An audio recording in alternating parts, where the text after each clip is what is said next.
এই অনুষ্ঠানটি অতিথির নিজ জীবনের গল্প। অনুষ্ঠানে তার মুখ থেকে শোনা গল্পটি সরজমিনে ইনভেস্টিগেটেড নয়, সুতরাং সেদিক থেকে বিশ্বাস অবিশ্বাস একান্তই আপনার নিজের। এই অনুষ্ঠানের কোনো কন্টেন্ট কাউকে হেয় করার জন্য নয়। আমি অনেক দরিদ্র ফ্যামিলির ছেলে। আপনার বাবা কি করতো? আমার বাবা মানে অন্য জমিতে কাজ করতো। কৃষক ছিল? হ্যাঁ, কৃষক। ঢাকায় আসতো, ঢাকায় কাজ করতো। আচ্ছা, আপনি বড় ছেলে ছিলেন? হ্যাঁ, আমি মানে বড় সন্তান? হ্যাঁ, আমি বড়। আচ্ছা, আমি যখন জিএসসি পরীক্ষা দিই, মানে তখন তো ক্লাস 7-6, তখন অতটুকু বুঝি নেই। যখন আমি জিএসসি পরীক্ষা দিই তখন থেকে আমার বাবা মারও স্বপ্ন ছিল আমি যখন ভালো রেজাল্ট করি জিএসসি পরীক্ষাতে, যে আমার ছেলের ভালো একটা চাকরি নিয়ে দেবো, ডিফেন্সের চাকরি। এবং আমার বডি ফিগার এখন যেরকম, তখন আরও মানে অনেক মানে ইয়ে ছিল, চওড়া ছিল। এবং প্লাস ক্রিকেট মাঠে যখন যেতাম ছোটোবেলায় ক্রিকেট খেলতাম, মানে অনেকজন বলতো, নানান সমালোচনা করতো আমাকে নিয়ে। যে আপনার বাড়ি কোথায়? আমার হোম ডিস্ট্রিক্ট কুড়িগ্রাম, রৌমারী থানা, রতনপুর গ্রাম। ওকে। ওখানে ক্রিকেট খেলতাম, সবাই আমাকে নিয়ে সমালোচনা করতো যে অমুকের ছেলে অনেক লম্বা চওড়া। সমালোচনা না, আলোচনা? হ্যাঁ, আলোচনা করতো যে ম্যাট্রিক পরীক্ষা দিলে ওর ডিফেন্সে চাকরি হবে, আর্মিতে, এরকম। এবং আমার বাবাকেও বলতো, আমার মাকেও বলতো, আমাকেও সবাই বলতো। এবং আমার ছোটো দিকে স্বপ্ন ছিল আমি পুলিশ হব, আমি দেশের জন্য কাজ করব। এবং আমার বাবা মারও স্বপ্ন ছিল যে আমার ছেলেকে ডিপার্টমেন্টে দিব, এরকম। যখন আমি ক্লাস 9-এ উঠি গিয়েছি ভালো একটা রেজাল্ট নিয়ে, তখন আমার স্বপ্নটা আস্তে আস্তে বড় হয়ে যায় এবং আমার ফ্যামিলিরও স্বপ্নটা অনেক বড় হয়। আমি কমার্স নিয়ে লেখাপড়া শুরু করি, কমার্স নিয়ে। আমার মামা সাজেশন দিচ্ছে যে তুই কমার্স নিয়ে পড়, আমি মামার সাজেশনে কমার্স নিই তখন সেই সময়। এবং 9-10 এবং ম্যাট্রিক পরীক্ষা দিয়েই ভালো রেজাল্ট করি। আপনার বাবা কৃষক ছিলেন? হ্যাঁ। তার তো পড়ানোর সামর্থ্য ছিল এই কৃষিকাজ করে? না, সে আমাদের ফ্যামিলি চালাইতো, প্লাস মানে কোনো আয় করতো না। উনি আমার পিছিয়ে সব কিছু খরচ করতো। এই কৃষিকাজ করে যে পয়সা হতো সেটা আপনার পিছনে? হ্যাঁ, আমার পিছিয়ে খরচ করতো। আচ্ছা। এবং আমাকে মাঝে মাঝে বলতো ডাক দিয়া, যে আতিক তুই আমার ভবিষ্যতের অ্যাকাউন্ট, এভাবে আমাকে বলতো। ভবিষ্যতের অ্যাকাউন্ট? হ্যাঁ, আমাকে এভাবে বলতো। এবং যখন ম্যাট্রিক পরীক্ষা আমি ভালো রেজাল্ট নিয়ে পাশ করি, তখন আমি ইন্টারে আবার কমার্স নিয়ে পড়া শুরু করি। তখন একবার আর্মিতে গেলাম। আর্মিতে যখন আমি যাই, ও আর্মিতে যাওয়ার আগে কিছু কাহিনী আছে। আমার পায়ের একটা আঙ্গুলের সমস্যা ছিল, আপনার নগের একটা সমস্যা ছিল। জি। এখন আমি বাড়িতে বলি, মা আমার এই সমস্যা, যদি আমি আর্মিতে যাই তাহলে তো বের করে দেবো, আমি তো সম্পূর্ণ ফিট, কিন্তু ওটা তো আমার আনফিট। সেই সময় ভাইয়া চৈত মাসের দিন আমাদের আব্বা ঢাকায়, অনেক কষ্ট আমাদের ফ্যামিলিতে সেই সময়, মানে অনেক কষ্ট চলতেছে, টাকা পয়সা নাই একেবারে, আমাদের জমি জমাও নেই একেবারে। এক কাটা এরকম যে জমি আছে ওই পরিমাণে জমিও নেই। মা আমার বলতেছে যে তোর বাবার কাছে টাকা নিয়ে কিন্তু বাজার খরচ করলাম, আর সে এই সময় তো টাকা নেই আমাদের কাছে, আমরা কী করি? আমার মা অনেক কষ্ট করে আমাদের খাবারের চাউল ছিল, পরে আমার চাউল বের করে দিচ্ছে, যা বাজারে বিক্রি করে তুই ওটা ঠিক করে নেয়, অপারেশন করা লাগে 400 টাকা না 500 টাকা। ওই 400-500 টাকা আমার বাড়িতে ছিল না। এটা আপনার খাবারের চাল বিক্রি করে এই পায়ের নখটা ঠিক করেছেন, যাতে করে আপনি আর্মিতে জয়েন করতে পারেন? হ্যাঁ, জয়েন করতে পারি। প্লাস আমি ওইটা করছি, অপারেশন করছি, হাসপাতালে আইসা ওষুধপাতি নিচ্ছি, কম কম করে ওষুধপাতি সব নিচ্ছি। ডাক্তার যে পরিমাণে নিতে বলছে ওইভাবে নিতে পারিনি আমি ব্যান্ডেজ করে যখন বাড়িতে চলে আসি, প্রচুর রক্তক্ষরণ হয়। আমি যখন সুস্থ হই, মানে সুস্থ বলতে আমার শুধু পাটা শুধু অবশ করছিল, আমি যখন উঠি দেখি অনেক রক্তক্ষরণ হয়েছে। পরে যখন আমার আঙ্গুল শুকাইলো, শুকানোর পর আমি আর্মিতে যাই। এটা হচ্ছে ফেব্রুয়ারি মাসে। ফেব্রুয়ারি? আচ্ছা। আমি আর্মির মাঠে যাই। মাঠে যাওয়ার পর আমি সব কিছুতে ফিট। আপনার প্রাথমিক মেডিকেল হয়েছে, আপনার চূড়ান্ত মেডিকেলে আমার একটা দাঁতের সমস্যা ছিল, আবার একটা সাইডে দাঁতের সমস্যা ছিল। এখন আমাকে মেজর বলতেছে, মেজরের সামনে যে আসছি, পরে আমারে বলতেছে যে তুমি ওটা ক্যাপ করে নেক্সট টাইমে আইসো, তোমার ফিগার অনেক ভালো, নেক্সট টাইমে তুমি ট্রাই করিও। আমি আসলাম। দাঁতের সমস্যাটা কি আপনি আগে থেকে জানতেন? হ্যাঁ, আগে থেকে জানতাম, একবারে লাস্টে তো মনে করছি যে ওইটা মনে হয় তেমন কিছু হবে না। ওকে। হ্যাঁ, কালো হয়েছে সামান্য একটু, কিন্তু বলছে যে ওটা রোড ক্যানেল করে তুমি ক্যাপ করি, ওইটা ক্যাপ করে আইসো। পরে আমি আসলাম। আসার পর কলেজ করতেছি। এই সময় আমার ফ্যামিলির, মানে আমার মার সঙ্গে হঠাৎ করে কাজ করতে বলে একটা আমার আম্মু, আমি কাজ করিনি। আম্মু অনেক রাগারাগি করছে, আমি অনেক অলস টাইপ ছিলাম একটু। আচ্ছা। এবং আমাকে আম্মু তেমন আমাকে কাজ করাইতো না, মানে এটা চিন্তা করতো যে আমার ছেলেরা যদি মাঠে পাঠাই, যদি আঙ্গুল কাটতো তাহলে চাকরি হবে না। আমার আম্মু নিজে কাজ করতো। আচ্ছা। একদিন কি যেন কাজ করতে দিছে একটা, আমি কাজটা করি নাই। এখন আম্মু আমার সাথে রাগারাগি করছে যে তোর আমি কবে কাজ করতে দিই, আজকে তোরা আমি বলছি এই জিনিসটা আনতে, তুই নিয়ে আসলি না, আর তুই ছাড়া আমার কে আছে, তুই বড় ছেলে। অভিমান করেছে? হ্যাঁ, অভিমান করছে। আমি আবার মনে মনে ভাবলাম যে এখন যে বাড়ি থেকে পালাই যাই আমি, তাহলে আমি কয়েকদিন ফাঁকিও দিতে পারবো, স্কুলেও যাবো না, কলেজেও যাবো না, প্লাস এই কাজগুলো করবো না। কি কাজ ছিল এটা? এটা ছিল সেই সময় অন্যের জমিতে, ওই যে আপনার আমাদের গরু ছিল একটা, জি। মানে ধান যে কাটে, আচ্ছা ওই ধানটা কাইটা মানে মানুষের ওদের বাড়িতে, গৃহস্থের বাড়িতে পিটাইতাম, পিটাই শুধু ওই আমরা আটিটা নিয়ে আসতাম। ও আচ্ছা আচ্ছা, বুঝতে পেরেছি। মানে ধান কেটে দিবেন, ধানটা আপনি হচ্ছে হলো ধান ছড়িয়ে, এটাকে বলে গাছ থেকে ছাড়ানো। হ্যাঁ, গাছ থেকে ধান গাছে বাড়ি দিয়ে ধানটা ছড়াবেন, এতে আপনাদেরকে যেটা দিবে ওনারা সেটা হচ্ছে খড়টা আপনারা হ্যাঁ, নিয়ে যেতে খড়টা ওটা আমরা গরুরে খাওয়াবো। আচ্ছা, এই পরিশ্রমের বিনিময়ে শুধু খড়টুকু পাবেন? হ্যাঁ, খড়টুকু। আচ্ছা। এখন আম্মুর সঙ্গে আমার তখন মাথায় এটা আসলো যে এই সময় আমি বাড়ি থেকে পালাই যাই আর আম্মুরও আমি কাদাম, এরকম প্ল্যান করলাম। করার পর আমি বিকালবেলা ব্যাগ টেক নিয়ে আম্মু যখন কই গেছে, আমি নিয়ে ব্যাগ নিয়ে পালাই গেছি। ওই প্ল্যানিং করে আমার এক নানু ছিল পাথরের চর বাড়ি, ওটা ছিল আমার নানার চাস্তো বোন, ওখানে বিয়ে হয়েছিল বক্সিগঞ্জ বাজার। জি। ওটা হচ্ছে আপনার পাথরের চর নামে একটা জায়গা, ওদের গ্রাম। বলি যে ওই বাড়িতে যাব। ওই বাড়িতে প্রথমত যাই আমি। যাওয়ার পর পরে নানুর সঙ্গে কথা বললাম যে নানু ভালো আছেন? কয় হ্যাঁ। তুই এতদিন পর আসছস? আমাকে হ্যাঁ। এর আগে ফির নানু আমাদের বাড়িতে আসছিল, আসার পর আম্মুরে বলছে যে ওরে পাঠায় দিও তো আমাদের বাড়িতে। আচ্ছা। এবং আমারও বলছে যে অনেকদিন থেকে যাস না, তুই আমাদের বাড়ি বেড়ায় আসিস। পরে নানুর বাড়ি থেকে নানু ভালো আসছেন? কয় হ্যাঁ। বস তুই। বাড়ির সবাই ভালো আছে? কয় হ্যাঁ ভালো আছে। কয় আসছস, কয়েকদিন থাক। তো মনে মনে ভাবি যে থাকবই তো, বাড়িতে কাঁদাচ্ছি আমি মারে, মানে এই প্ল্যানিং আমার মাথার মধ্যে সবসময় ওইটাই ঘুরঘার করছে। এখন বাড়ি থেকে আমি কোনো যোগাযোগে বন্ধ করছি। তারপরের দিন টেলিভিশন, নানুর রুমে টেলিভিশন ছিল, তো আমি টেলিভিশন দেখতেছি। সেই সময় একটা মেয়ে দেখি রুমে আসছে, কেমন যেন আমার ভালো লাগলো সেই সময়টা। কোন ক্লাসে পড়েন ওই সময়টাতে? আমি ইন্টার সেকেন্ড ইয়ারে। ইন্টার সেকেন্ড ইয়ারে পড়ছেন? ওকে। আই পরীক্ষার আগে এই সময়। ওকে। কেমন যেন ভালো লাগে আমার, ভালো লাগে। পরে আমি টেলিভিশন দেখলাম, দেখার পর ও প্রতিদিন ওই নানুর রুমে আসে। এখন কে ওই মেয়েটা সেটা আপনি জানেন না? ওইটা আচ্ছা, জানি না। ওকে। পরে ওই নানুর একটা ছেলে আছে, মামা, ছোট, নাম সুজাত। ওর কাছে আমি জিজ্ঞেস করি যে এই মেয়েটা কে? আমার ভাতিজি লাগে, মানে আমার ওই নানার মানে নাতনি লাগে। আচ্ছা। আমি ফির নাতি হই। ওকে। বুঝতে পারছেন? আমি আবার বললাম যে ওর কি বিয়ে হয়েছে? কয় না, বিয়ে হয়নি। কয় মামা কি জন্য প্রশ্ন করছেন? আমি কই না, এমনিতে স্বাভাবিক, একটা সুন্দরী মেয়ে তো দেখলে বলতে পারি। ওর মামা হাসে, ফ্রি ছিলাম তো। কয় আচ্ছা ঠিক আছে, সমস্যা নেই। ও রাত্রে ঘুমাইছে, ওই সুজাত আমার মামা, ওর ফোনটা আমি নিচ্ছি বালিশের তল দেখি, নিয়ে আমি এক এক করে নাম্বার চেক করতেছি। দেখি যেহেতু ওর ভাতিজি লাগে, অবশ্যই নাম্বার আসছে ওখানে। পরে দেখি ওখানে সেভ করা আছে পারভিন নামে। আমি নাম জানতাম মেয়ের, পরে নাম্বারটা ওখানে কালেক্ট করছে। ওকে। প্রত্যেক দিন সকালবেলা ওই মেয়ে আসবো, এসে টেলিভিশন দেখবো, 9টা পর্যন্ত থাকবো, আবার চলে যাইবো, আবার সন্ধ্যার পর আসবো। আচ্ছা। এবং আমিও তার সঙ্গে সময় দিতাম। এবং যেদিন থেকে আমি নাম্বার নিলাম, সেদিন থেকে তার আমি SMS করা শুরু করছি। এখন বলতেছে ও SMS করে আমার পরিচয় যাচ্ছে যে তুমি কে। এখন আমি পরিচয় আর দিই না। বেশ কয়েকদিনে ভাই কাটে, প্রায় 7-8 দিন। এইভাবে রমজান চাইফা আসে, আস্তে আস্তে রমজান তারপর আসে। বাড়িতে যাননি? না, তারপর বাড়ির সঙ্গে কোনো আমার যোগাযোগে নেই। বাড়ির কথা মনেও পড়ে না?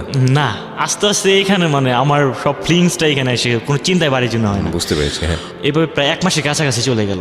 আমি নানুর বাড়িতে থাকি, প্লাস নানুর বাড়ি থেকে একটু আমার বন্ধুর বাড়িতে যাই। এবং বাড়িতে জানেও না আপনি কোথায় আছেন? না, বাড়িতে কি হচ্ছে আমি তাও জানি না। আচ্ছা। তারপরে এইভাবে সময় আস্তে আস্তে যাচ্ছে। পরে রমজান, 3 রমজান না 4 রমজানের দিক আমার আম্মু ফোন করছে এখানে? হ্যাঁ, আমার নানুরে। আমি কোন জায়গায় যেন গেছি, আমি আসছি, নানু আমারে বলতেছে যে তুই বাড়ি থেকে রাগ করে আসছস। আমি কই কে বললো আপনারে? তোর আম্মু ফোন দিচ্ছিল। আমি হ্যাঁ, বাড়ি থেকে রাগ করে আসছি। তুই বলবি না? থাকবি তো থাকবি, তুই বলতি যে বাড়ি থেকে রাগ করে আসছি, তারা চিন্তাই ছিল। এবার আমার বললো যে আমি ওদের কাঁদানোর জন্যই আমি এরকম করছি। আচ্ছা ঠিক আছে, তুই বাড়িতে যাস তাড়াতাড়ি। আমার আর কিছু বললো না। আমার তো বাড়িতে কোনো চিন্তাই নেই, ওদিকে যাওয়ার আমার চিন্তাই নেই। সবকিছু মাথার মধ্যে। মেয়েটার নাম কি? পারভিন? পারভিনের জন্য। হ্যাঁ। এবং ওদের বাড়ি কি ছিল, মানে আপনার বাড়ির থেকে কাছাকাছি? একেবারে কাছাকাছি। আচ্ছা। একটা ঘর ডিফারেন্ট। ও আচ্ছা, এই ঘর ও ঘর। হ্যাঁ, এই ঘরে এই ঘর। আচ্ছা আচ্ছা। পরে কেমন যেন প্রেম শুরু হলো। পরে ভালোই প্রেম একটা জমলো। জমানোর পর ফোনে কথা হয়, ও আমার সঙ্গে দেখা করে রাত্রে করে, রাত 8টা-9টায় দিক। মানে কি সবাই ঘুমিয়ে গেলে তখন? পড়তে বসে যখন। ও আচ্ছা। ওর টেবিল থেকে চলে আসে। ওর বাবা কি করতো? ওর বাবা কৃষক ছিল। ওর বাবাও কৃষক ছিল? আচ্ছা। ও আসতো, আমার সঙ্গে গল্প করতো, মানে যা হয় দুজনে পাশাপাশি তাইকা। পর আস্তে আস্তে কেমন আমার আবেগটা বা ইমোশন, মানে আমার মানে এটা ওর প্রতি কেমন যেন একটা গভীর একটা ভালোবাসা সৃষ্টি হলো। পরে আমি আমার মনের মধ্যে, আমার ব্রেনের মধ্যে একটা শয়তানি একটা কাজ করলো যে একটা কাজ করি, ওর আব্বা আম্মার ঘুমের ট্যাবলেট খায়া ওর রুমের মধ্যে আমি দেখা করবো। আর আমি বললাম যে তোমার সঙ্গে দেখা করবো। প্রথমে আমার প্রস্তাব দিলাম আমি। এটা কি মানে ঘুমের ট্যাবলেট খাইয়ে ওর সঙ্গে ওর রুমে দেখা করতে হবে, অন্য কোনো প্ল্যান ছিল নাকি শুধু দেখা করাটা? এখন না you have to clear this because it's your life story. আমাদের জানার জন্যই যেন জিজ্ঞেস করছি, মানে বিষয়টা কি ইন্টেনশনালি ছিল যে না আপনারা যে সম্পর্কের মধ্যে আছেন এটা পবিত্রতম সম্পর্ক থেকে একটা অনৈতিক সম্পর্কের দিকে যাচ্ছে, ব্যাপারটা কি এরকমই ছিল? না, আমার প্রেম ছিল পবিত্র প্রেম। ফিলিংসটা পবিত্রই ছিল, হ্যাঁ, পবিত্র মানে ছিল। আপনারা ওর রুমে দেখা করতে যাবেন, ও তো আপনার রুমে আসতো, ওর রুমে দেখা করতে যাওয়ার প্রয়োজনটা কি আমি ছিল? যে রুমে থাকি আমার ছোট মামা আমার সাথে থাকে, এটা সমস্যা। আচ্ছা, ওর okay. রুমটা একাই।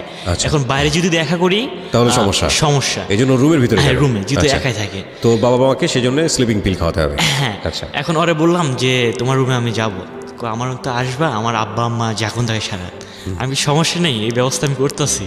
ওরা আমি বাজার থেকে ঘুমের ট্যাবলেট নিয়ে আসছি, 2টা 3টা নিয়ে আসছি, নিয়ে এসে আমি সুন্দর করে মানে গুঁড়া করছি। আচ্ছা গুঁড়া করে ওরা বলছি যে এটা তুমি ইফতারের শরবতের সাথে খাওয়াই দিন। আমি আল্লাহর কাছে মাপ চাই, আমি অনেক একটা ভুল করছি এই সময়। না ঠিক আছে, আপনি যেটা করেছেন সেটা আপনি বলতে আসছেন এখানে, আপনি ভুল করেছেন সেটা আপনার ভিতরে অনুতপ্ত বোধ আছে বলেই আপনি এখানে হ্যাঁ, এসেছেন। কারণ সমস্যা নেই, বলুন। রোজার মাসে যে ইফতার করব যে পানি দিয়া, ওখানে আমি ঘুমার ট্যাবলেটকে খাওয়াই দিচ্ছি। না তারপর আপনি ওকে বলেছেন মিশানোর জন্য? হ্যাঁ, মিশন ও রাজি হয়ে গেছে? হ্যাঁ, ও রাজি হয়েছে। তারপর এবং ও খাওয়াইছে এবং আমার বলছে হ্যাঁ আসতে পারো তুমি। আমার যে রুমটা ছিল সেই রুমটা হচ্ছে নানু ওই রুমে থাকতো, আমার এই রুম ছিল, মাঝখানে একটা পার্টিশন ছিল ওখানে। জি। মানে আমি যদি বেরোতাম তাহলে ওই রুমের মাঝখান দিয়ে যা লাগতো, যা ওদের দরজা খোলা লাগতো। ওকে। এখন ভাবলাম যে এবার যেগুলো তো টের পাইবো ওরা। জানলা ছিল একটা, জানলার মধ্যে গ্রিল ছিল না আমাদের। আমি কি করছি, জানলা খুলে ড্রাইভ করছি জানলা থেকে। মানে আপনার রুমে জানলা দিয়ে বেরোচ্ছেন আপনি? হ্যাঁ, তখন চিন্তা হয়নি আপনি বাসার ভিতরে ব্যাক করবেন কিভাবে? এই জানলা দিয়ে আমি ঢুকবো আবার। জানলা দিয়ে ঢুকবেন, মানে okay. জানলাটা তেমন উঁচা ছিল না, কাছাকাছি ছিল। আচ্ছা আচ্ছা। তারপর আমি এক পর্যায়ে রুমের কাছে যাই, যাওয়ার পর দেখি দরজা লক করা, শুধু জানালা খোলা। এখন ভাইয়া আমার লাইফের প্রথম তো অনেক একটা ভিতরে একটা কাজ করলো, আল্লাহ কি টিপ যে টিপ হয়। টিপ টিপ হ্যাঁ, টিপ বুকের মধ্যে। মানে শীতের রাত কেমন যেন একটা ভয় লাগছে। কি করলাম, জানলা দিয়ে হাত দিলাম ভিতরে। আমি আচ্ছা ভিতরে হাত দিয়া দেখি কাজ হয় না, ওরা আমি পারি না। পরে একটা বাইরে একটা শোলা ছিল, আমরা বলি শোলা, পাটের ভিতরে যেটা থাকে, আচ্ছা ওইটা দিয়ে আমি গোতা মারছি পরে। আচ্ছা। পরে গোতা মারছি, ও বুঝতে পারছে, আসছে। পরে ও দরজা খুলে দিচ্ছে। যে এই সময় যদি রেডিও নেটওয়ার্ক না থাকে তাহলে কি হবে? ধরেন আপনারা যারা শুনতেছেন কান বেঁধে উদ্গ্রীব হয়ে কি হতে যাচ্ছে, হ্যাঁ সে ধরেন আপনার রেডিও আপনারা শুনতে পাচ্ছেন না, ঢাকা এফএম এখন শোনা যাচ্ছে না, তাহলে কি হবে? ওকে, না অবশ্যই আমরা শুনবো, বাট আমি একটা জিনিস আপনাদেরকে বলতে চাই একটা ছোট্ট করে। সেটা হচ্ছে আপনারা নিশ্চয়ই জানেন, একটা ছোট্ট বিজ্ঞাপন করে নিই আমার বইয়ের। জীবন গল্প এবং সিক্রেটস নামে আমার একটা বই বাজারে এসছে, ঢাকা এফএম 90.4-এর একটা মাত্র বই। বইটি যদি আপনারা সংগ্রহ করতে চান, আপনারা বইমেলা থেকেই বইটি সংগ্রহ করতে পারবেন। 101 নম্বর স্টল নাম্বারটা খুব সহজ মনে রাখা, 101 নম্বর স্টল। এটা হচ্ছে বর্ণ প্রকাশের স্টল। আমি মাঝে মাঝে যাচ্ছি চুরি চুরি করে, অনেকেই আমার কাছ থেকে জানতে চেয়েছেন ফোন করে, প্লাস হচ্ছে SMS-এর মাধ্যমে, এছাড়াও ফেসবুকের মাধ্যমে, যে এবারের বইমেলায় আমি যাব কি না। হ্যাঁ, এবারের বইমেলায় আমি যাচ্ছি আগামী শুক্রবার। আজকে হচ্ছে কি বার? বুধবার থেকে বৃহস্পতিবার পড়লো, অর্থাৎ পরশুদিন। আগামী শুক্রবার ঠিক সকাল 11টায় বর্ণপ্রকাশের স্টলে। বর্ণপ্রকাশের স্টল নাম্বার হচ্ছে 101। বইমেলার গেট দিয়ে ঢুকেই, সরোয়ার্দী উদ্যানে বইমেলার গেট দিয়ে ঢুকেই হাতের বামে পড়বে বর্ণপ্রকাশ 101 নম্বর স্টল। দেখবেন আমার ছবি অনেক বড় করে উপরে দেওয়া আছে। ওখানে ঠিক সকাল 11টায়, আগামী শুক্রবার সকাল 11টায় আপনাদের সঙ্গে আমার দেখা হচ্ছে। যারা দেখা করতে চান চলে আসবেন বইমেলাতে, যারা আমার হাত থেকে বইটি কিনতে চান চলে আসবেন। আগামী শুক্রবার ঠিক সকাল 11টায় 101 নম্বর স্টল, বর্ণপ্রকাশের স্টল, সরোয়ার্দী উদ্যানের। ওকে, দেখা হচ্ছে আপনাদের সঙ্গে। হ্যাঁ বলুন, তারপর কি? তারপর ও খুলে দরজা দিয়েছে দরজা? হ্যাঁ, ও দরজা খুলে দিয়েছে অলরেডি। আমি যে রুমের ভিতরে ঢুকছি আমার প্রচন্ড ভয় লাগতেছে, মানে আমার শরীর কাঁপতেছে, কাঁপাকাঁপি দেখতেছে। কাঁপা শুরু করছে। পরে ওদিক দরজা লক করলো, আমি মনে মনে করি কোনো প্ল্যানিং করলো নাকি। মানে আমার মাথার মধ্যে এই চিন্তা আসে গেলো যে Okay, এই সময় যদি okay. দরা খাই তাহলে তো মায়েরও খাইবো, মান সম্মান শেষ এই সময়। আর নানুর বাড়িতে আসছে, নানুরও মান সম্মান শেষ। Right. এরকম চিন্তা আসলো মাথার মধ্যে। পরে দেখি ল্যাব তো শীতের দিন, সোজা ল্যাবের তলে ঢুকে বললাম। ল্যাবের ঢুকে প্রায় 5 মিনিট প্রায় নীরবতা মনে পালন করছিলাম আমি সেই সময়। মানে কোনো কথা নেই, সাউন্ড নেই, মানে ভয় কাজ করছে সেই সময় আমার। মানে একটু পর ওর সঙ্গে কথা তো বলা যায় না রুমের ভিতর। আমাকে ও বলতেছিল ভয় পাইছো, আমি কই হয়তো পারে কথা, না ঘুমাই বসছে আব্বু আম্মু। ওর রুমের ভিতরের পারিশন আবার লক করা দরজা, কোনো সমস্যা নেই। ভাইয়া আস্তে আস্তে ওখানে কথা বলতে বলতে অন্য একটা ফিলিং জন্মে গেল। আসলে চিন্তাধারা ছিল খুব না স্বাভাবিক। হ্যাঁ এই জিনিসটা হবে, এবং আমার লাইফের প্রথম এটা, এবং আমি কোনো মেয়ের লাইফের মানে ও আমার লাইফের প্রথম, ওর সঙ্গে আমি অবৈধ মেলামেশা করি এটা। মানে এটা আপনাদের আমার জীবনের প্রথম এটা, মেয়ের সঙ্গে আমার মেলামেশা চিন্তা ছিল না, কিন্তু হ্যাঁ। ইন্টেনশনালি জিনিসটা হয়ে যায়। হয়ে গেছে। হ্যাঁ। আমার জীবনের প্রথম এটা, দুজনেই। মানে দুজনের সম্মতিতেই জিনিসটা হয়েছে। তারপর শারীরিক মেলামেশা হলো ওখানে আমার লাইফের প্রথম ওইটা। ওখানে আমি ছিলাম প্রায় 3টা পর্যন্ত, 12টায় ঢুকছি, 3টায় বেরোইছি ওখান থেকে। জি। সেদিন রাত কাটার পর আমার কিচ্ছু ভালো লাগে না আর, বাড়ির চিন্তা ভাবনা তো মোটেও আমার brain এ এক্স্যাক্টলি, নাই। আমার সেটাই মাথায় আসছিল যে বাড়ির চিন্তায় যতটুকু ছিটেফোঁটা ছিল এরপর আর থাকার কথা না। হ্যাঁ, আমি অনেক দিন ওখানে থাকলাম। মানে সারাক্ষণ মাথার মধ্যে শুধু হ্যাঁ। এই সম্পর্ক এবং পারফিনের কথা মাথায় ঘুরছে। হ্যাঁ, পারবেনের কথা মাথায় Okay. ঘুরতো। এবং সেও নানুর রুমে প্রায় 5-6 বার আসতো। মানে আর কি আপনারা আমি- যেটা বুঝতে পারছিলাম যে খুব স্বল্প সময়ের মধ্যেই বুঝে না বুঝে কাছাকাছি এরকম সুযোগ থাকার কারণে আপনারা র্যান্ডামলি একটা অনৈতিক সম্পর্কে যাওয়ার একটা সুযোগ ছিল এবং আপনারা সেটার ব্যবহার করতেছিলেন। ওকে। অনেকদিন বেশ কয়েকদিন কাটলো এইভাবে, আবার ঘুমের ট্যাবলেট খাওয়াই, ফির 2 দিন পর মানে আবার- রেগুলার আপনারা ঘুমের ট্যাবলেট খেয়ে হ্যাঁ, যাচ্ছেন। ঘুমের ট্যাবলেট খাওয়াই। তারপর দিন আবার 4টা নিয়ে আসছিলাম আমি, যে আচ্ছা। ঘুমের নিয়ে আসছি, আবার খাওয়াইছি, আবার মেলামেশা করছি, রুমে গেছিলাম। এভাবে দীর্ঘ প্রায় 5-6 দিন ওর সঙ্গে আমার মেলামেশা হয়েছে। প্রায় 15 দিনের মধ্যে এটা মেলামেশা হয়। সেই সময় নানু আমার বলতেছে যে তুই বাড়ি চলে যা। নানু মনে একটু বুঝতে পারছে। বিষয়টা বুঝতে পেরেছে। হ্যাঁ, হ্যাঁ। একদিন কি হয়েছে, আমি জানলা ড্রাইভ করে চলে গেছি, নানু আমার রুমে আসছে। দেখে আমার রুমে এসে দেখে জানলা খোলা, সে ভয় তো আতঙ্ক, কি কোনো চোট্টর আসছে নাকি, দেখে বিছানায় আমিও নেই। পরে কি হলো, কোথায় গেছে? পরে নানু দাঁড়িয়ে আসছে, ওদের ভিটা ছিল, ভিটার আপনার উঠানে দাঁড়িয়ে আসছে, দেখে আমি পারভিনের রুম থেকে বের হয়ে আসছে। পরে নানু আমার কোনো কিচ্ছু বলেনি, সে আবার চুপচাপ করে রুমে শুয়েছে। আমি আবার জানলা দিয়ে ভিতরে ঢুকে আবার জানলা লক করছি, ওইটা উনি দেখছে। উনি আমার একটা কথাও বলেনি, না বললা তারপরের দিন বলছে যে তুই বাড়ি চলে যাস। তোর আম্মু ফোন দিছিল, মানে উনি আরো আমার প্রতি মানে আবার জোর দিচ্ছে যে বাড়ি চলে যা। তারপর জানু চাপ দিচ্ছে বাড়ি যাওয়ার জন্য। হ্যাঁ, পরে আমি একদিন পর চলে গেলাম বাড়িতে। অনেকদিন পর বাড়িতে গেলাম, মা তো বলতেছে যে তোর বাড়ির কথা মনে পড়ে না, ওখানে গেছস, তোর পরীক্ষার সামনায়, আমি আবার অ্যাকাউন্টিং প্রাইভেট পড়ি, তোর প্রাইভেট পড়া লাগবো না। আমি কই হ্যাঁ পড়বো, সমস্যা নেই। আবার আমি প্রাইভেট আগের মতো কিছু শুরু করি, আর পারভিনের সঙ্গে আমার কথা হয়, ফোনে কথা হয়। কথা বলতে বলতে আমার পরীক্ষা আমার চাইফা আসে, সে সময় পরীক্ষা একেবারে কাছে চলে আসে। সেই সময় পারভিনের আমি বলি যে তুমি কথাবার্তা একটু কম করে বললো, আমার সমস্যা হয়। আমি ওরা বললাম, মানে চিন্তাধারাটা আমি ফাঁকে আসছি তো, এখন রোমারিতে ওর বাড়ি পাথরের চর, আমার পরিবর্তন হওয়া শুরু করলো, মানে ওর প্রতি আমার ফিলিংসটা কমতে শুরু করলো। হ্যাঁ, শুরু করলো। ওর আমি বললাম যে পরীক্ষা আমার সামনে, তুমি কম কম কথা বলো। আচ্ছা ঠিক আছে। আমি পরীক্ষা দিলাম, ভালো করে পরীক্ষা দিলাম। দেওয়ার পর আমার মামা থাকতো নবীনগর কালামপুরে থাকতো। জি। ওই মামার বাড়িতে বেড়াইতে আসবো, পরীক্ষার পর কোনো কাজ বাজ নাই। এখন মামা আমারে বলতো যে তুই অনেকদিন থেকে আগে থেকে বলতো যে আমার বাড়িতে আয়। মামা আবার চাকরি পাইছে 2012 সালে ডিবি পুলিশ, সে Okay. তখন, যে আমি কোথায় থাকি তুই দেখা যা, একটু ঘুরাই টুরাই যা, এখানে ঢাকা শহরে আসস নাই, একবার দেখা যা। আমি কই আচ্ছা ঠিক আছে। পরীক্ষার পর মামার বাড়ি বাসায় আসলাম। আসার পর এখানে বেশ প্রায় 4-5 দিন ছিলাম। 4-5 দিন থাকার পর আমার আগে থেকে প্ল্যানিং ছিল যে আমি পারভিন সহ প্রেম করতেছি, এখন এই অবস্থায় শুধু প্রেম করলে হবে না, আমাকে একটা ইনকামের সোর্স বের করতে হবে ঢাকা শহরে। অর্থাৎ মামার বাসায় যাব, মামার বাসা থেকে আমি যে আমার বন্ধুর কাছে যোগাযোগ করছি, আমার বন্ধু আছে, ওদের কাছে যাব, ওরা জব করে, আমিও জব নেবো, নিয়ে আমি পারভিনের বের করে নিয়ে আসবো। এই ধরনের আমার চিন্তা ভাবনা, প্ল্যানিং কাজ করে। ওকে। পরে মামার বাসায় আসলাম, আসার পর 6-7 দিন থাকলাম। থাকার পর মামারে বলতেছি, মামা আমি চলে যাম। ও কেন, তুই সেদিন আসলি থাক, আরও কিছুদিন থাক। মামা আমার অফিস করে, মামি একাই নতুন বিয়ে করছে, মামি তোর মামির সঙ্গে সময় টময় দে। আমি না মামা চলে যেতে হবে, সমস্যা আছে। পরে মামা আমার টাকা দিচ্ছে 1000 টাকা। মামা বলতেছে যে চল তোরে তাহলে গাড়িতে টিকিট করে দিয়ে আসি। মামা আপনাকে যাওয়া লাগবো না, আমার বন্ধু আছে, বন্ধুর সঙ্গে দেখা করে আমি চলে যাব নবীনগর স্মৃতিসৌধতে, আমার বন্ধু এখানে আসবো, তার সঙ্গে ঘোরাফেরা করে আমি চলে যাব, আপনার আশা লাগবো না। পরে আচ্ছা ঠিক আছে যা, আমার ফোনের সঙ্গে আমার সঙ্গে যোগাযোগ করিস ফোনে, সমস্যা হলে। আচ্ছা ঠিক আছে। ওখানে গেলাম, বন্ধুরে যা বললাম, বন্ধু আমার একটা চাকরির দরকার। আচ্ছা ঠিক আছে থাক তুই। এখন ওর কাছে আমি প্রায় 7-8 দিন থাকলাম, চাকরি কোনো ব্যবস্থা হলো না, অনেক খোঁজাখুঁজি করতেছে। আচ্ছা। ও মেসে থাকে তো, আমি মেসে কষ্ট মষ্ট করে থাকি। জি। আর পারভিনের সঙ্গে আমার কথাবার্তা চলে ফোনে। হ্যাঁ, ফোনে কথাবার্তা চলে। এবং পারভিন আমি বলতেছি যে আমার চাকরি হবে, রেডি থেকে তোমার আমি নিয়ে আসবো, এরকম কথা আমি বলছি পারভিনরে। পরে আমার একটা চাকরি হয় প্রাণ আরএফএল কোম্পানিতে, জব হয়। প্রাণ আরএফএল কোম্পানিতে জব হয়। এখানে ঢাকা মধ্যপাড়ায় আমি পরীক্ষা দিচ্ছি, এখানে ইন্টারভিউ হয়েছে সব কিছু। পরে আমার এখানে চাকরি হয়। চাকরি হওয়ার পর আমি তখন আমার পোস্টিং করে কোনাবাড়িতে, ওখানে আমি কাজ করি। এখন আমি যোগাযোগ করতে করতে একদিন দেখি ওর ফোন অ্যাক্টিভ না, বন্ধ। কেন? আপনার আরবিতে আর পরীক্ষা দেওয়া হলো না? না, মানে আর্মিতে পরীক্ষা বলতে আর্মি এখনো দিন চাইবা আসেনি, আচ্ছা, অ্যাপ্লাই করছি, অ্যাপ্লাই করে রাখছেন, ওরা হ্যাঁ, এখনো ডাকেনি। এখনো ডাকে নেই, তারা SMS করেনি ফোন। একদিন ওর ফোন অ্যাক্টিভ পাচ্ছি না, আমি প্রায় 3-4 দিন অ্যাক্টিভ পাচ্ছি না, কি হলো, পরে আমি ডাইরেক্ট মামারে ফোন দিলাম, মানে ওই যে সুজাত যে ওর ইয়া হয়, আপনার চাচা হয় সম্পর্কে, ওর ফোন দিলাম যে পারভিনের ফোন অ্যাক্টিভ না কেন। ও আমার বলতেছে যে পারভিন তো বিয়ে হয়েছে, পারভিন তো বিয়ে হয়েছে। আমি কই, কবে হয়েছে?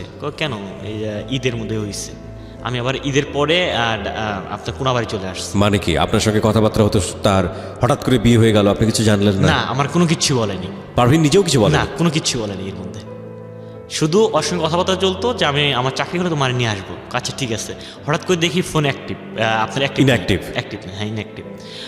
পরে এরকম 3-4 দিন চলে যায়, তারপর আবার আমি মামার কাছে ফোন দিই, ওই যে আচ্ছা, সুজাতের, তারপরে সুজাতের জানায় কাছে। যে বিয়ে হয়ে গেছে। হ্যাঁ, আমি তাও ওর কাকারে সরাসরি বলি নাই যে পারভিনের কি হয়েছে, আমি ইঙ্গিতের মাধ্যমে ওরে বললাম, আচ্ছা, আচ্ছা, ওনারে okay, বললাম যে, okay. উনি বললো যে পারভিনের বিয়ে হয়েছে। আমি তখন অনেক একটা কষ্ট পাইলাম, আর তখন আরো ভাই ওর প্রতি আমি আরো দুর্বল হলাম, কেমন যেন মানে ওই আপনার দৃশ্যগুলো আমার সামনে চলে আসে। সেগুলো- পৃথিবীর নিয়মই তাই, তাবৎ পৃথিবীর সমস্ত জায়গায় নিয়মই তাই, যে জায়গায় বাধা আছে সেটার প্রতি টান আছে, এটা শুধু মানুষের মধ্যে না। জি ভাইয়া, তখন তো আমার অনেক কান্না হয়, আমি ঘুমাইতে পারি না সারাদিন। ওই দৃশ্য আমি চেলসি চাকরি করি, আরও চেলসি তো টার্গেট থাকে আমাদের কোম্পানি থেকে, আমি কাজও করতে পারি না ঠিক মতো, শুধু ওইটা চিন্তা আসে মাথার মধ্যে। ওরে এইভাবে প্রায় 2-3 মাস কাটে, এইভাবে নানান ঝামেলা, আমার মানসিক টেনশনের সাথে আমি জড়িত। জি, পরে আমি ভাবলাম যে ও যখন বিয়েই করছে, তাহলে ওর কথা আমি চিন্তাই করবো না। ও যদি পারে, ও কি জন্য আমার সাথে এরকম প্রতারণা করলো, কারণ আমার সাথে মেলামেশা করে। ও যদি পারে, আমি পারবো না কেন? আমি তো আমার বাপের এক ছেলে, আমার বাবা মার স্বপ্ন আছে, মানে এই হিটটা আমার মনে একটা আইসা গেল। আমি কি করলাম, আমার ফোনটা যেটা, আমার সিমটা যে ছিল ওইটা ভেঙে ফেলছি সরাসরি, এই সিমে আমি রাখবো না। পরে আমি সিম ভেঙে ফেলার পর আমার ভালোই দিন কাটছিল, ওর টেনশন আমার মাথায় আসলো, আমি কাজের চাপে বা ব্যস্ততার মাঝে আমি ওটা মনে করিনি, যে এটা যদি মনে করি তাহলে আমার লাইফটা চলবো না, এই অবস্থায় শেষ ডাউন, এটা আমি ভাবতাম। ওকে। তারপর ও 2-3 মাস পর 5-6 মাস সংসার করছে। তারপর একদিন রাত 10টার সময় আমার ফোন SMS করছে একটা, যে আমি পারভিন। আমি কই, পারভিন আমার ফোন কত মাস দিছে? সংসার করেছে? 6 মাস। 6 মাস। okay. পরে ওর ফোন দিচ্ছি, আমি ফোন দেওয়ার পর ও বলতেছে যে তুমি কোথায় আছো? আমি বলতেছি যে আমি কোথায় থাকবো, আমি যেখানে ছিলাম ওখানেই আসছি। তুমি ফোন দিছো কি জন্য, ভালোই আসছো? হ্যাঁ। ও বলতেছে হ্যাঁ ভালো আছি, কিন্তু ওই রকম ভালো না। আমি কীরকম ভালো? যে আমি এখন খুবই কষ্টে আছি, তুমি আমাকে নিয়ে যাও। মানে ও আর কোনো কথা বাড়াইলো না, সরাসরি আমার বলতেছে যে আমারে নিয়ে যাও। আমি কই, মানে তোমার আমি নিয়ে আসবো মানে? তুমি তো অনেক সুখে আছো, তোমার স্বামী নাকি ভালো চাকরি করে, ভালো শিক্ষিত ফ্যামিলি, তাহলে তুমি ওই সংসার থেকে আমার কাছে আসবা, এর কোনোদিন সম্ভব না। এটা ও আপনাকে অফার করছিল? হ্যাঁ, ও আমার অফার করছিল। আচ্ছা। আমি আবার ফোনটা কি করছি, কাইটাতে ফোন বন্ধ করে রাখছি, কারণ আমার চিন্তা একটাই আসছে ভাইয়া এই সময়, যে না, এটা কখনো সম্ভব না।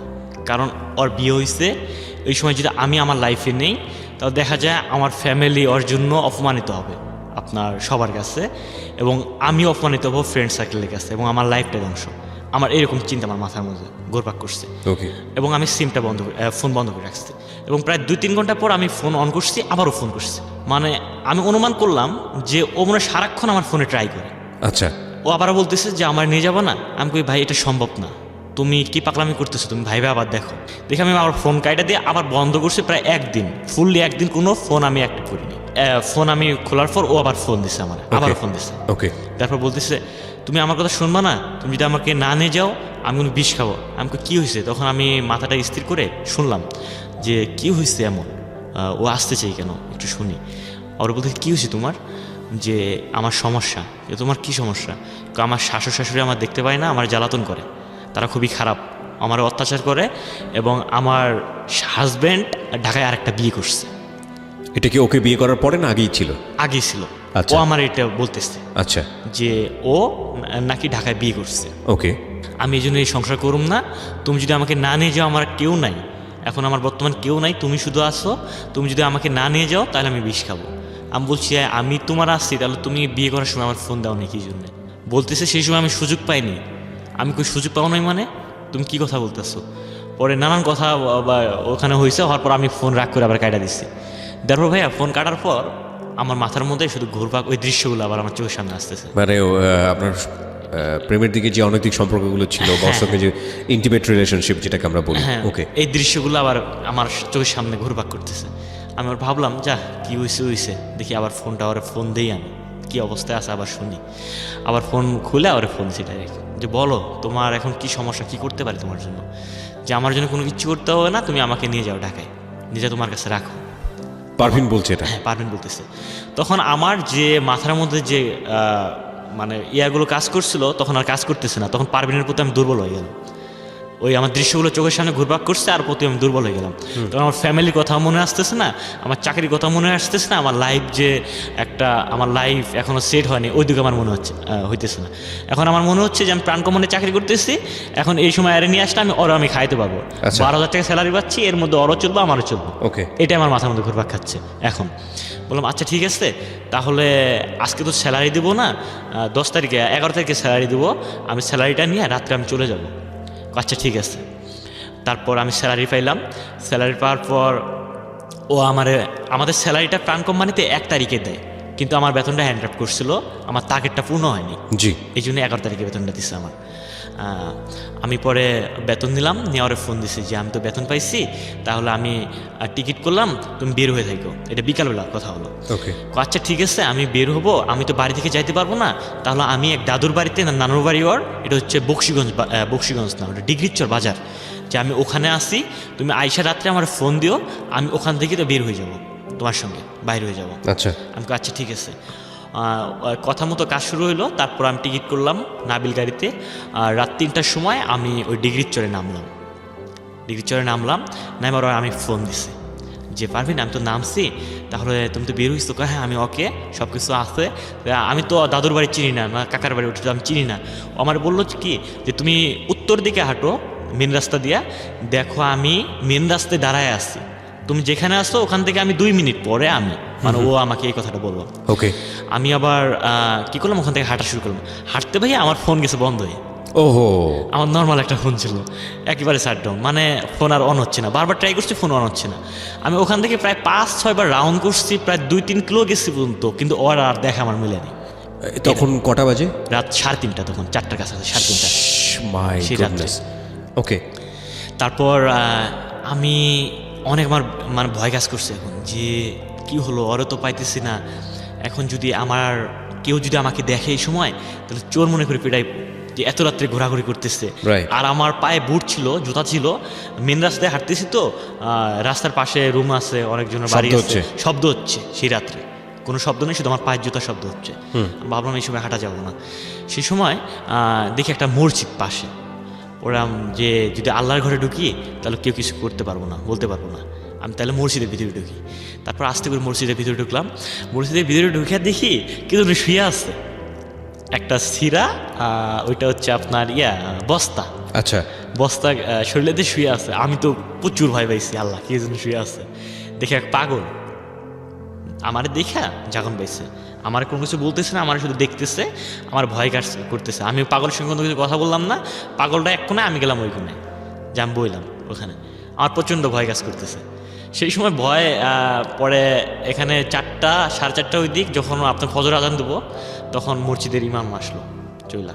ওকে, আসার পর আপনার ইন দ্য মিনটাইম চিন্তা হচ্ছিল না যে পারভিন কোথায় কি করতেছে? হ্যাঁ, কাজ হয়েছিল, কাজ করতেছি সেই সময়। আমার প্রচুর টেনশন হচ্ছে, এবং ফোন আমি বারবার খুলতেছি, মানে ফোন আমি বারবার ট্রাই করতেছি। এটা কি ফোন বন্ধ হচ্ছে কি, মানে ফোন ব্যাটারি অফ হয়ে গেছে নাকি ফোনে ঝামেলা?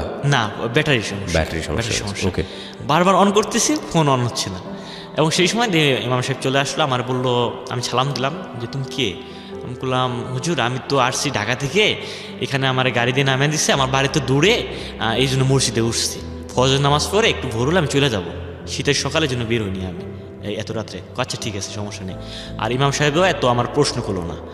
নামাজ টামাজ শেষ করে পরে আমি বিসমিল্লাহ বলে ফোনটা আমি বাটনে চাপ মারছি, দেখি ফোন অলরেডি অন হয়ে গেছে। ওকে, ব্যাটারিটা ছিল নর্মাল ব্যাটারি, একবার অন হয় একবার অফ হয় এরকম।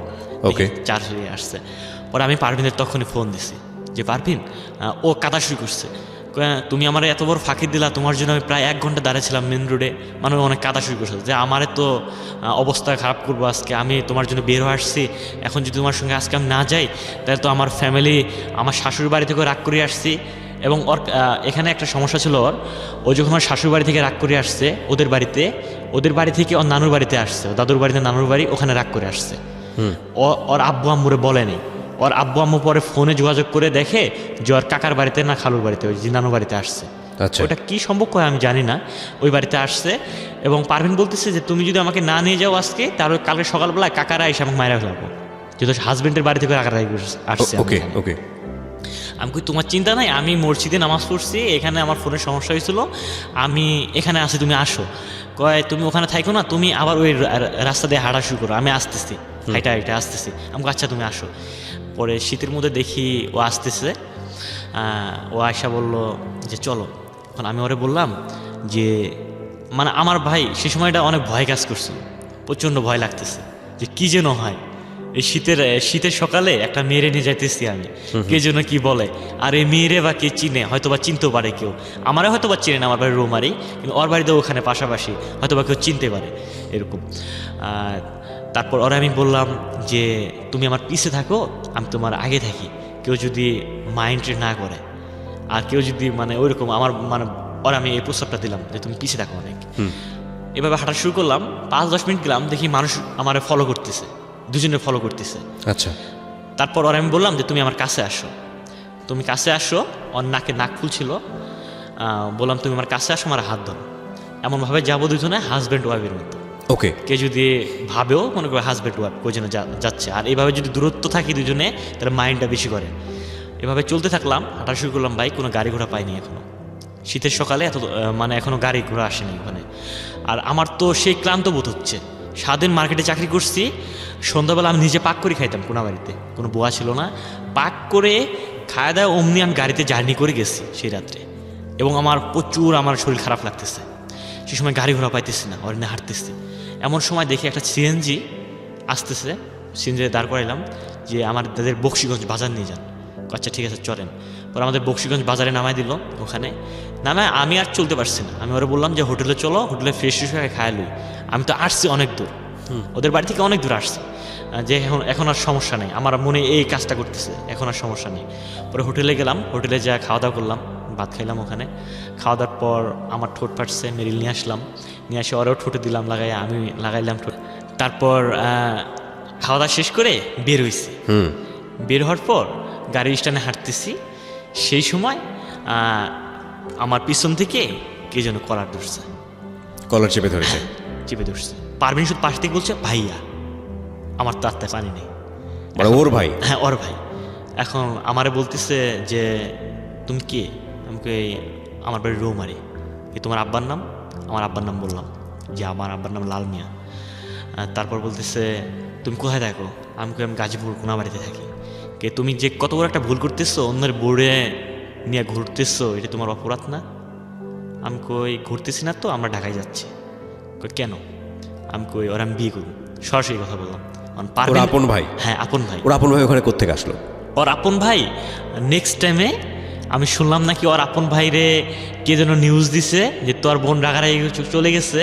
আমি ভাইয়া এই প্রশ্নটা আজকে আমি এই মানে প্রশ্নটার অ্যান্সার আজকেও আমি পারি নাই, যে ওর ভাই কিভাবে আসলো বক্সিগঞ্জ বাজারে। আজকেও মেলাইতে পারিনি যে ওর ভাই কিভাবে আসলো বক্সিগঞ্জ বাজারে। এবং পারভিন আমাকে যা অ্যান্সার দিল নেক্সট টাইমে, পারভিন বলতেছে যে ভাইয়ারে কে যেন বলছে, তোমার সঙ্গে যে ফোন দিয়ে আমি যোগাযোগ করছি ওটা হচ্ছে দাদুর ফোন। ওই দাদু মনে বুঝতে পারছে, ওই দাদু মনে ভাইয়ারে ফোন দিছে, দিয়ে ভাইয়া আসছে। এবং ওর ভাইয়া আমার বলতেছে কি যে তোমাদের জন্য আমি খুব সন্ধ্যায় বেরোইছি কোনাবাড়ি থেকে, ওর ভাইয়া কোনাবাড়ি কাশিমপুর থাকে, ওখানে আমি সন্ধ্যায় বেরোইছি, সারা রাত তোমাদের জন্য আমি স্টেশনে পহরা দিয়েছি, তোমরা কখন আসবা। কিন্তু তুমি দিয়েছিলে আমি জানি না, কোন ছেলের সঙ্গে পারভিন ভাগতেছে এইটুকুই আমি জানি। তো ওর ভাই জানে মানে হচ্ছে পারভিনের ভাই জানে মানে হচ্ছে তো পারভিনের শ্বশুরবাড়ির লোকজনও জানার কথা। নেক্সট টাইমে জানছে, তখনও জানে না? না তখনও জানে। তো ওর ভাই জানলো কিভাবে? ওর ভাইকে খবরটা দিয়েছে কে? ওর ভাইয়ের খবর নাকি দিছে ওই যে পারভিনের দাদু। তার মানে পারভিন সেই সময়টাতে শ্বশুর বাড়িতে ছিল না যখন পালিয়েছে? ওকে। পারভিন ওর আব্বার বাড়িতে আসছে, ওর আব্বার বাড়ি থেকে ওর নানুর বাড়িতে না চাচার বাড়িতে আসছে রাগ করে, ওখান থেকে আমার সাথে পালায় আসছে। ওকে। তারপর আমাদের একটা স্কুল মাঠ ছিল ওখানে, ওই স্কুল মাঠে নিয়ে গেল দুজনরে। নিজে আমার বলতেছে যে তুমি তো একটা বিশাল একটা অপরাধ করছো, তুমি যে পারভিনরে বিয়ে করবা এর আগে তো বলতে পারতা আমারে, এর আগে তো বলতে পারতা যে পারভিনরে আমি ভালোবাসি, পারভিনরে আমি বিয়ে করুম, তো পারভিনরে তোমার কাছে আমি দিতাম। এরকম কথা বললো, কথা বলে আর কোনো কিছু বললো না। তখন আমি অনুমান করে নিতে পারলাম যে তোর বোন, এই জন্য হইচই করলো না, যেহেতু মান ইজ্জতের ব্যাপার আছে, সম্মানের ব্যাপার আছে ওখানে। ও আমাদের নিয়ে বক্সিগঞ্জ বাজারে আইসা এক লেগুনও নিল, নিয়ে আপনার লেগুনের কী যেন বললো, একটা অনেক দূর একটা বাজারে নামাই দিল আমাদের তিনজনরে, নামাই দিল। তারপরে দেখি আরও লোকজন আসলো, ওখানে আরও 5-6 জন লোক আসলো।